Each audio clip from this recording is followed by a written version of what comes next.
ભુજ આશાપુરા મંદિર દ્વારા આસો નવરાત્રિ 2025ના પ્રસંગો જાહેર કરાયા છે, જેમાં તારીખ 21/9ના સાંજે 7 કલાકે ઘટ સ્થાપન, તારીખ 22/9ના પ્રથમ નવરાત્રિ, તારીખ 23/9ના ચંદ્ર દર્શનના મહારાણી પ્રીતિ દેવી ભાઈયાતો સાથે મંદિરે માતાજીના દર્શન કરવા આવશે.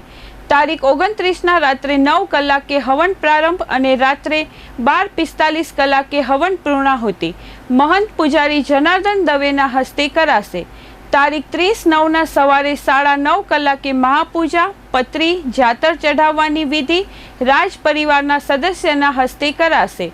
બાદમાં બધા ભક્તોને નૈવેદ્ય પ્રસાદ વિતરિત કરાશે. ઉપરોક્ત સમગ્ર આયોજન વ્યવસ્થામાં મહંત પૂજારી જનાર્દન દવેની દેખરેખ હેઠળ પૂજારી કવચ અને મારુત દ્વારા સહયોગ આપવામાં આવશે અને ટ્રસ્ટી મંડળનો સહકાર રહેશે. નવરાત્રી દરમિયાન મંદિરની ઘડીમાં જળવાય તેવા વસ્ત્રો પહેરવા, સ્વચ્છતા જાળવી, સહકાર આપવા અને પ્લાસ્ટિકનો ઉપયોગ ન કરવા અપીલ કરવામાં આવી છે.